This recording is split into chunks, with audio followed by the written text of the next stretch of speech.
Who's that guy in that old shirt?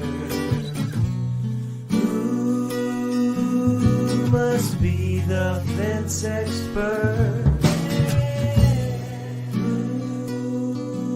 Who's that guy in that old shirt? Who must be the fence expert?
Time to talk about the fences. It's time to discuss operations and expenses. It's time, it's really time to elevate small businesses. It's time for Joe to drop his knowledge. It's relentless. This rhyme of mine is getting a bit ridiculous. Here we go. We're live with Joe. Enjoy the show.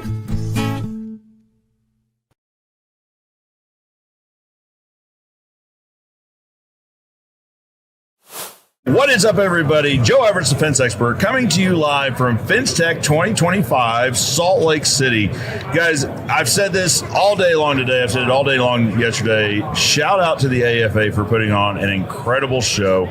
It has been it was packed yesterday. They said like 5,000 scans on name badge scans yesterday. Wow. 5,000 people through here.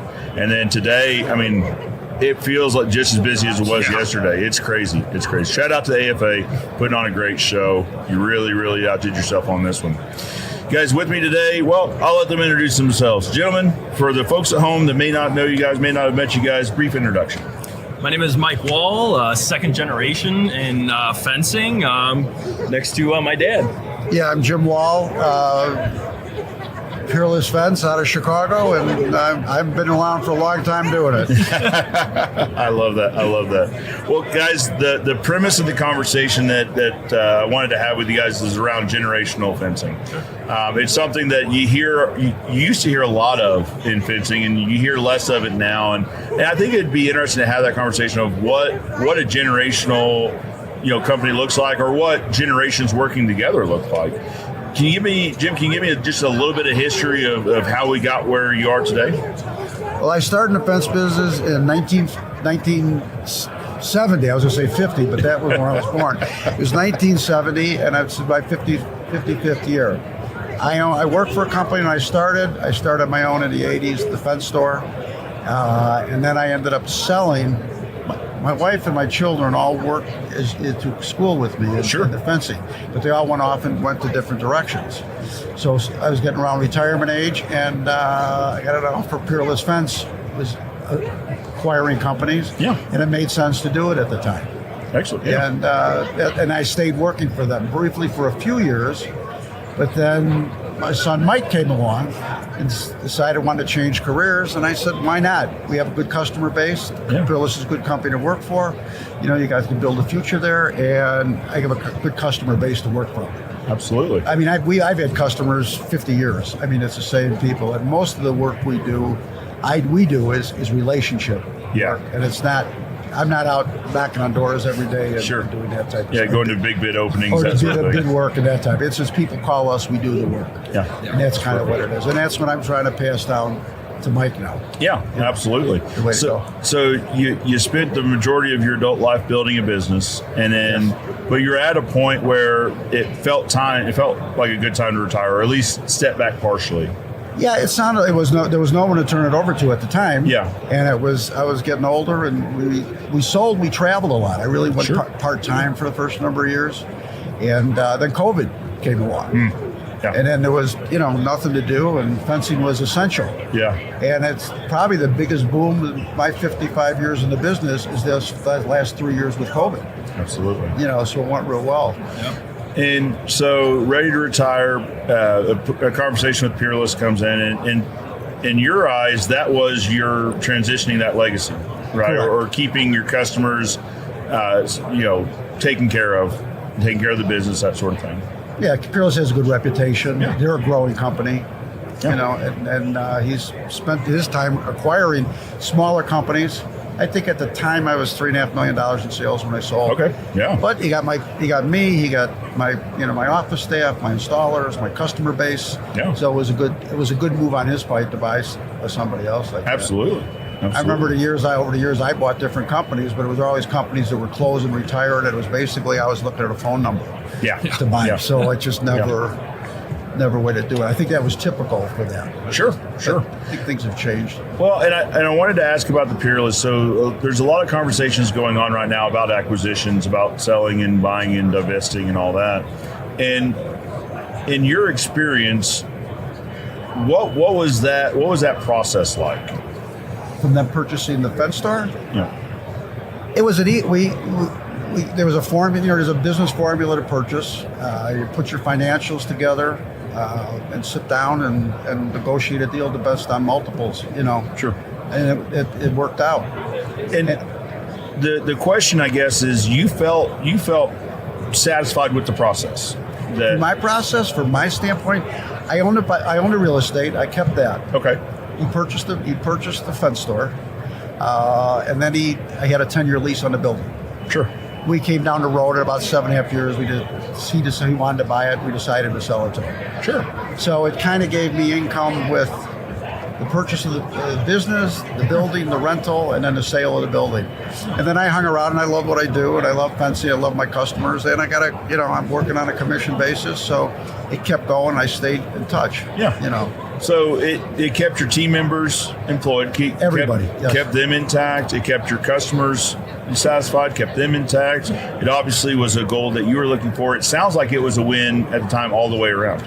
Yeah, it was, very much so. And the reason I'm stressing that is there's a thought that maybe because there is private equity talking to other installing companies, and there's a thought that it's really strong-handed, and maybe the service company wouldn't get the best deal, that it would be it would just be heavy-handed in that. Was that? It doesn't sound like that was really your interact, which, everyone's experience can vary.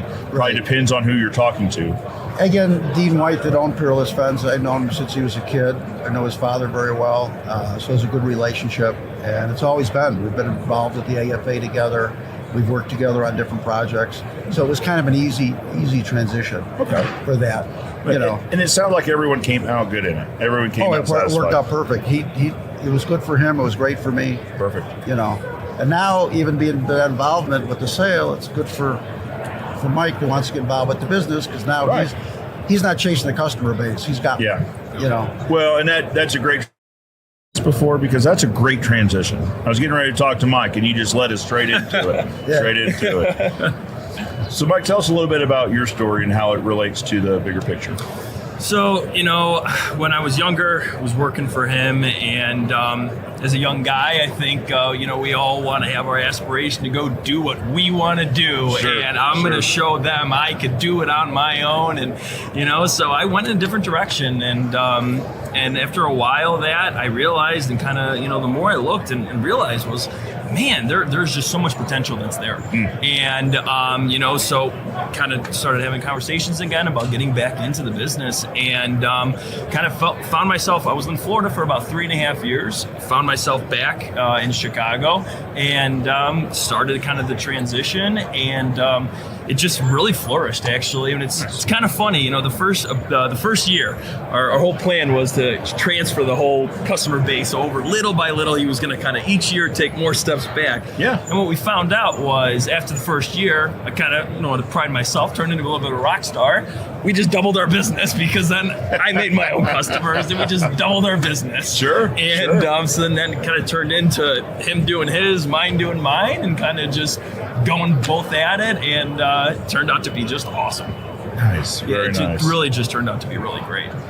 So, your role in the company now. What's your role in the company now? Right now, we're pretty much just selling, but from the aspect of I purchase my own material to selling the job, running the crews, getting the install done, collecting the money. I mean, I am from the beginning to the very end, and because I really strive on that to make sure that every single person that I do business with, they get that connection and that customer service that Jim's actually instilled in my brain and burned in there, that you make them happy, they're going to continue to come back every time, because they're going to know I dealt with, company A that one time, and man, like I had to hound them for something, to company B, me, where it's like he's on top of it from day one. I'm not calling 5 different people. I'm calling him every single time for every step of the way. Yeah. And, and it's a good, fast, efficient response. Yeah. You guys prioritize relationships. Yes. And that's the difference. Absolutely. Or one of the differences. I believe so. I think we really strive on that with our customer bases, to have that, that really, really strong, not so much bond, but just the trust, because we've been doing it with them for so long that they trust us, and, we trust them, vice versa, payment-wise, things like that. Yeah. So Jim, how is the bringing Mike on? How's that process been for you and for your guys' section of the business? Working at it. I mean, for the working together. Yeah, I've enjoyed it. Something I kind of wanted. We had 5 children. I wanted one of them to end up in it, and it turned out to be Mike, and we've enjoyed it.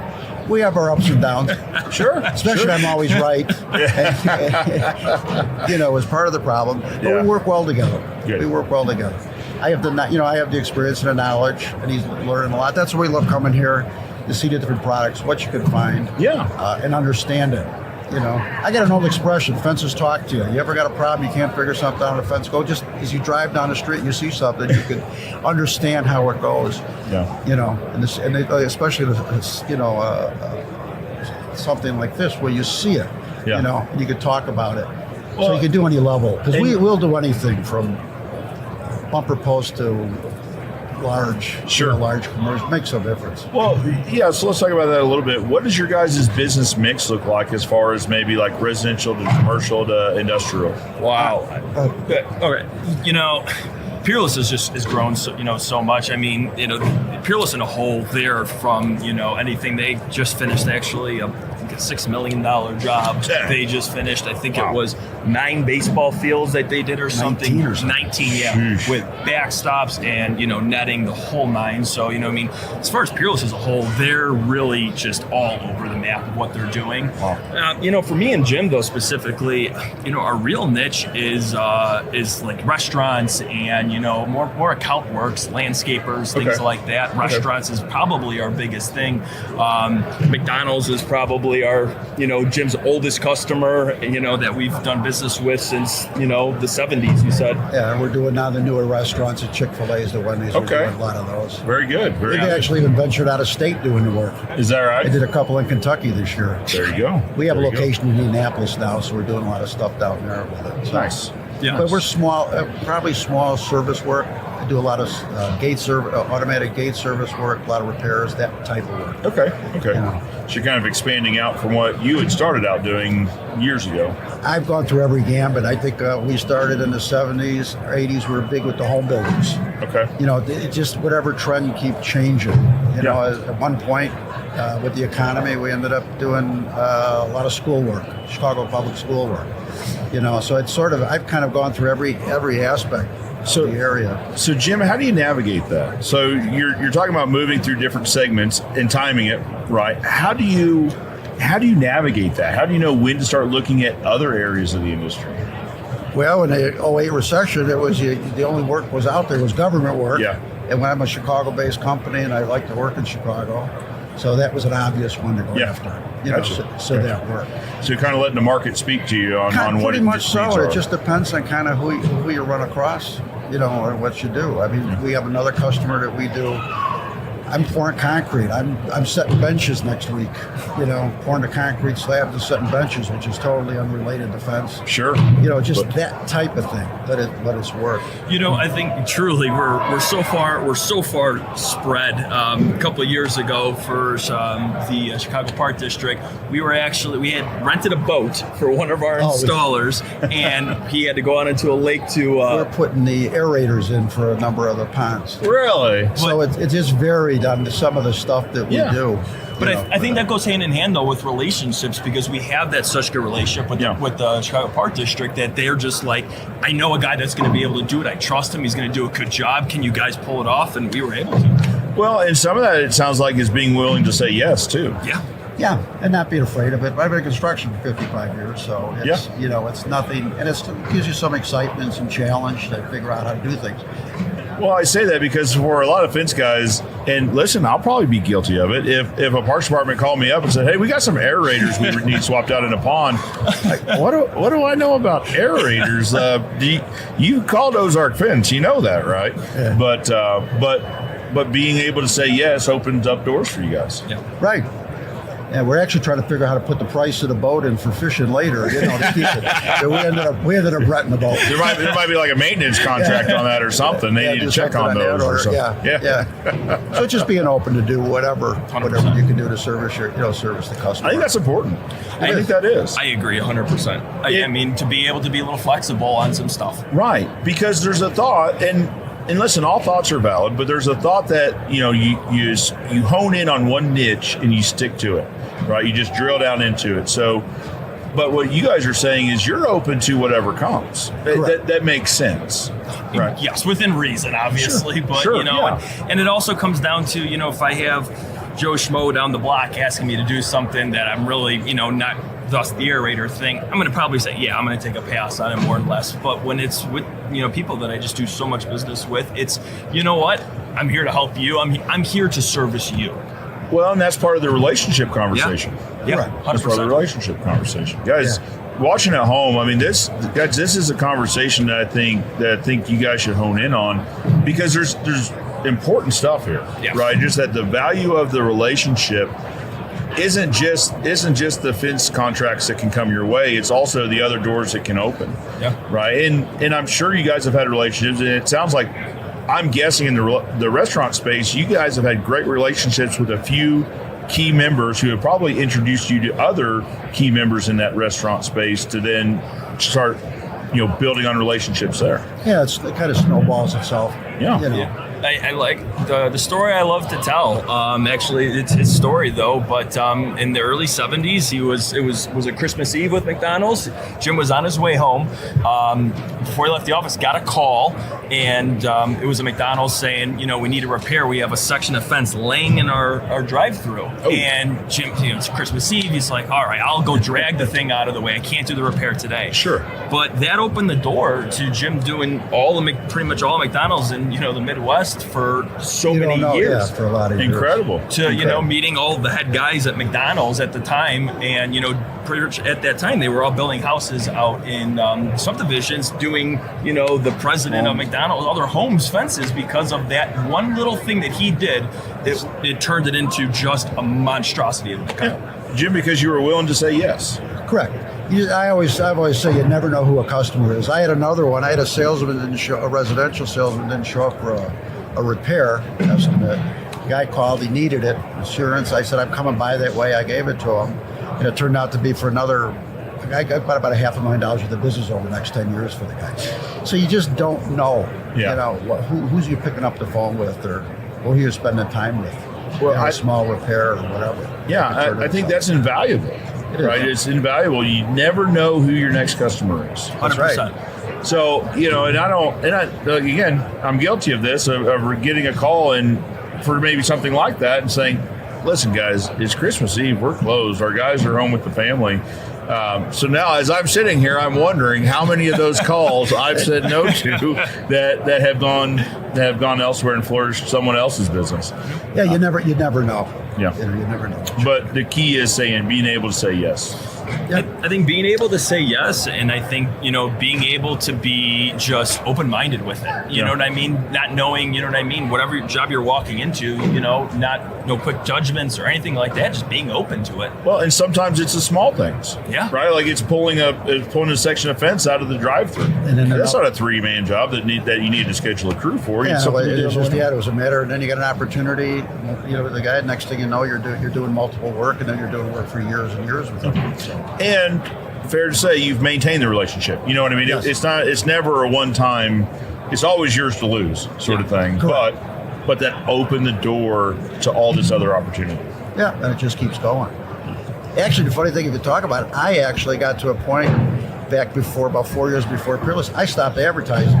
Is that right? Yeah, we actually were doing just mostly all recommendations and that type of work. And I had a website, so you can find me on the website, just generic website. But I pretty much stopped advertising. I couldn't keep up with it. No kidding. No kidding. So let's roll back to kind of the family dynamic. Sure.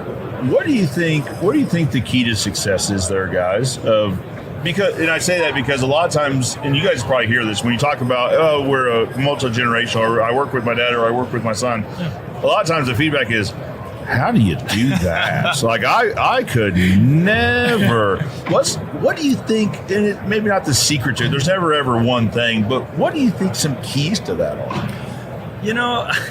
I don't know unless you have something, but we just mesh so well together. You know what I mean?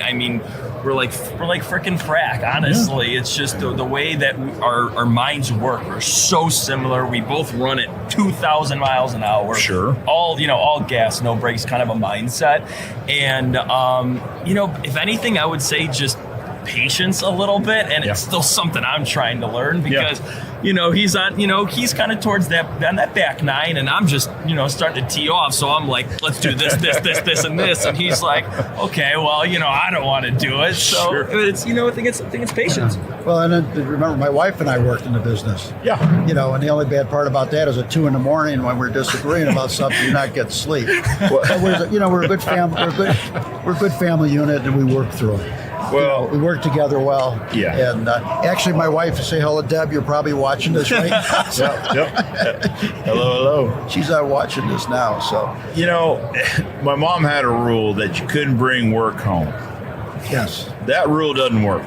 It doesn't, because I'm sure this has never happened to you guys, but me and my dad would get into it about something at the office, and it would just kind of fester, and then we'd leave, and then but this is when I was still living with, so this is teenage years, but I'd come home and it'd be time for dinner, and one person would say something is like, "Oh yeah, let's talk about it then," because and my mom's like, "No, we're not doing this at home." Like, it's so hard to separate that though, the business from the personal, from the family. It's still funny. I mean, if me and him are, we have an argument at the office where we're both going at it.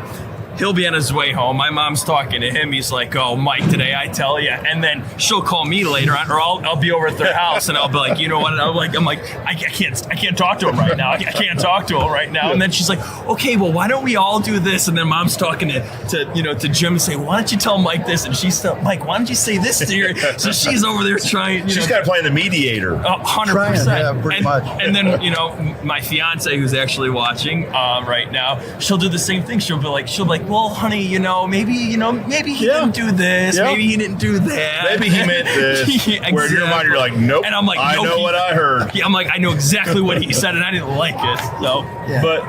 But then comes patience, yes. right? But then comes patience, And it's getting over it. It's like, we're family, and it's gonna happen. I truly believe that. Sure. Working with family is hard. It is. It's challenging. It is. And it's rewarding also. Actually, 100%. It's very rewarding. We all talk about it, and it's part of our life. I mean, and this particular industry becomes part of your life. Absolutely. I mean, Absolutely. most people start from the installing, and build from it. And work up from there. Yeah, Absolutely. It's awesome. Guys, there also has to be like a trust is probably a reason, right?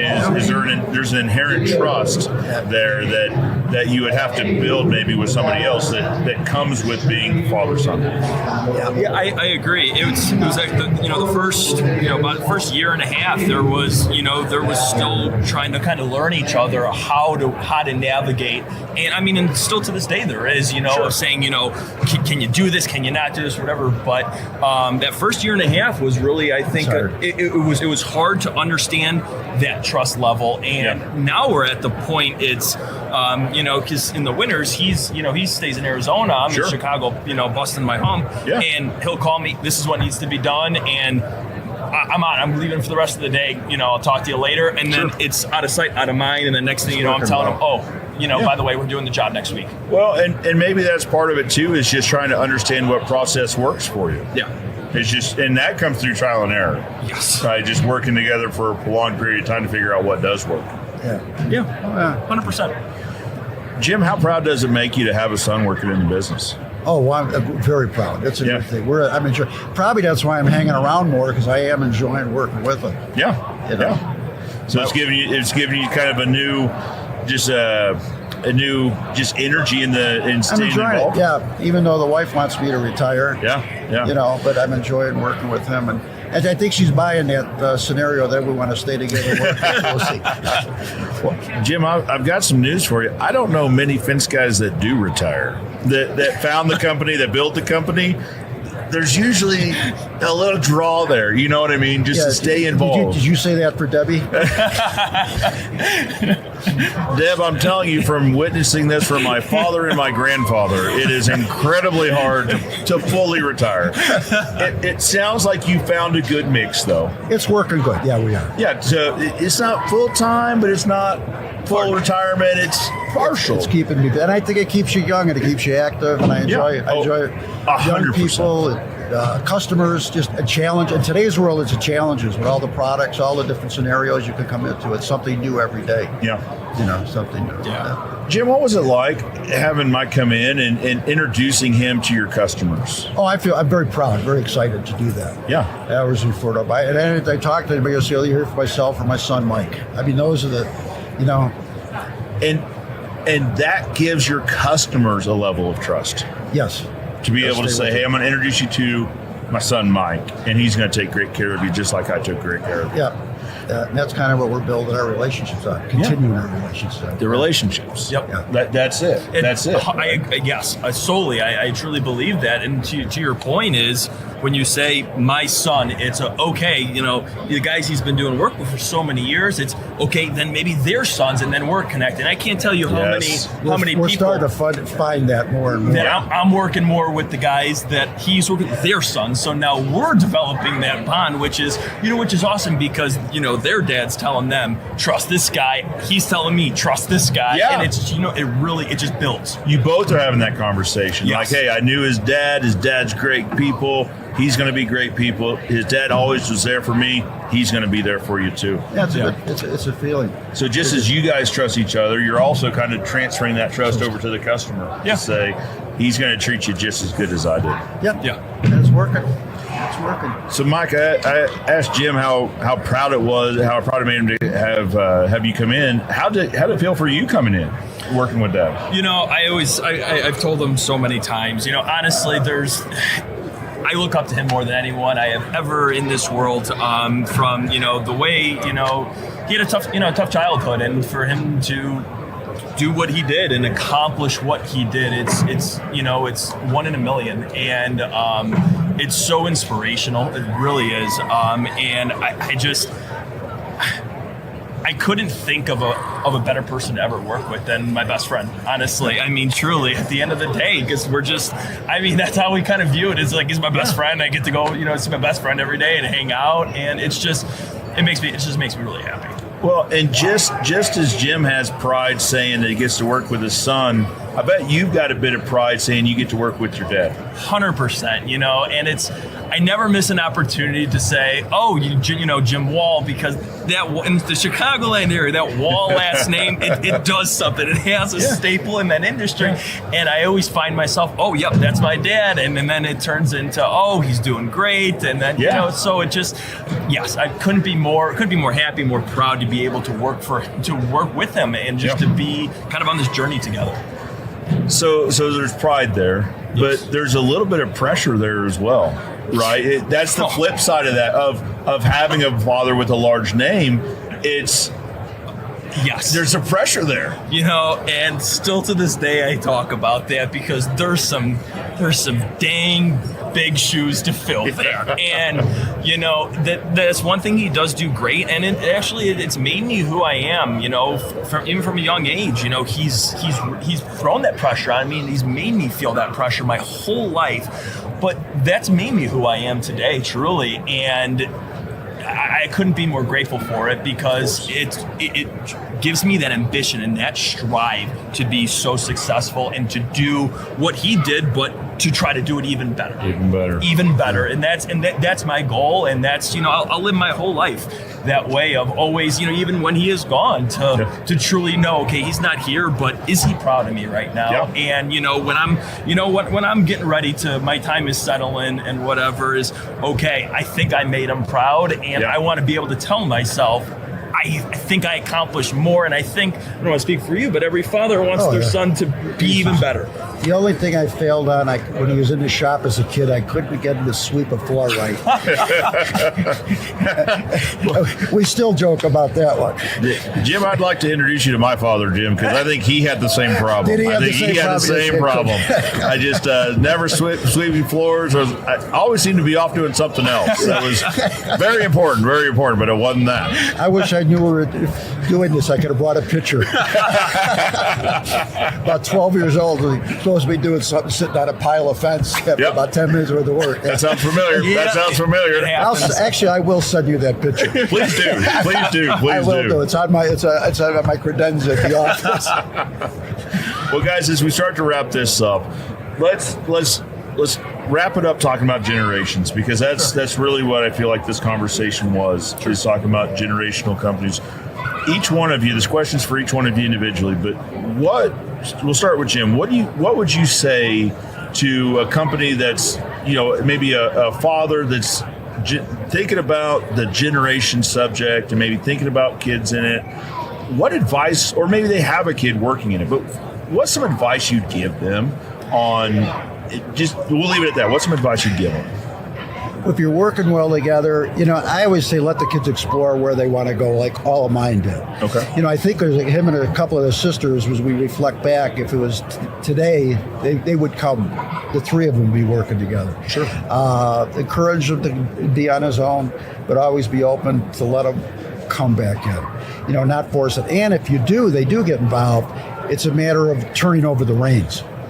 And that's probably the hardest part. I have a number of friends that are in that situation, guys my age, and they just won't turn it over. I think I've been pretty good at turning the reins over to him, a little controlling, but I have a distance. I'm not in the office every day. I'm in Arizona for 5 months a year. Yeah. So I'm away and he is on his own. That's probably the biggest thing is the trust, because you got to let him run with it. Yeah, you got to give him some reins. And I've done better over the years. I mean, we've had some major projects we've done, and I've kind of let him run, good or bad. I keep gritting my teeth, but that's the only way he's going to learn. Sure. Is to do it that way with experience. So that's part of it. Let them fly. Hopefully they come, if they're interested in coming back, and then if they're working together, let them fail on some things. Just let them work together and work together. But it's hard for us. I was going to say, that's got to be a hard. It's very tough. I'm sure it was hard for your dad too. Yeah.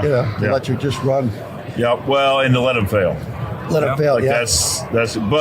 That's where we learn some of our most valuable lessons is through the fail. Like there's that thought that fail stands for first attempt in learning, right? You got to let them fail to hopefully they get that lesson out of it. Yeah, that was part of it. That's probably the best thing. Yeah. Mike, what do you think? Advice to, advice to sons working with their dads or thinking about working in their dads in a generational company? Honestly, I would more or less go back to that patience thing, because at the end of the day, I do understand, when you have something, you build it from nothing. I don't care who you are. That's tough to let go. That's tough. It's tough to let go, and I understand. And I get that. There's still a few customers that he won't let me have. He's like, well, I'll handle them. Typically, it's the rollover customers too. It's like there's no question about it. Yeah. But I really think it's that patience, because our time will come. Our time, as a younger guy, our time will come and it'll happen. You just gotta hold out and you gotta wait, because it's everyone's first time living here. At the end of the day, it's everyone's first time. We're all trying to figure out as we That's go. right. That's right. We are. Yeah. So patience. Patience. Yeah.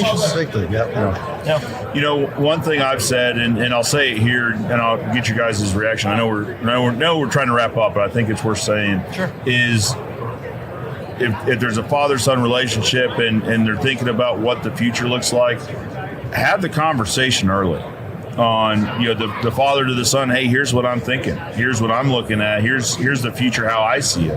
And from the son, here's how I see it happening. Here's what I think. And trying to find some common vision. Yes. Because I think one thing I see happen is that conversation happens too late, or it takes too long, maybe. That, the father's saying, well, I'm 20 years from ready to be done here. Like, we'll have that conversation later. Or the son's just, the son doesn't want to have the conversation either. But if had that conversation happened, maybe the outcome would have been different, right? Because the story I hear is that the son gets kind of frustrated and leaves, but maybe finds a home somewhere, not a home, but finds a work home somewhere else. And had at least the conversation happen that, listen, this is what I'd like to happen now. 20 years. We're not talking about tomorrow now, but I'd like for you to be a part of this. Does that sound fair? That ain't going to work. Okay. Okay. I wouldn't think so. Okay. Because there's always resistance. They want to get involved. They want to. The only thing I will say about the younger people coming in is the older people is they got the technology like that. Yeah. So I think the older people should let them take over and run with it, because that's a big part of it that I struggle with. It's definitely an enhancer. Yeah, it's definitely an enhancer for sure. But it's the way to go. Guys, we'll wrap this up. Thank you so much for your time. Thank you. I appreciate having both of you on. Mike, I appreciate you reaching out months ago on TikTok of all places and starting this conversation. And actually, the conversation started on a different topic, come all together. Yeah. And then we came to the generational conversation. I said, if you guys are going to be at FenceTech, we got to talk about this. Absolutely. So I appreciate this whole thing coming together. Awesome. All right. Appreciate your time. Thank Okay, you so thank you. much. Guys, thank you so much for watching at home. We've got more interviews to come. I think you're going to want to go back and rewatch this 2 or 3 times to pull out the nuggets. Relationships, patience, and just communication sound like the top 3 nuggets from this conversation. Keep your notifications on. Keep an eye out because we'll be live here in another little bit with the team over at Greenwood to have a conversation about what they've got going on. For now, I'm Joe Everest, the fence expert, reminding you that good fences make good neighbors.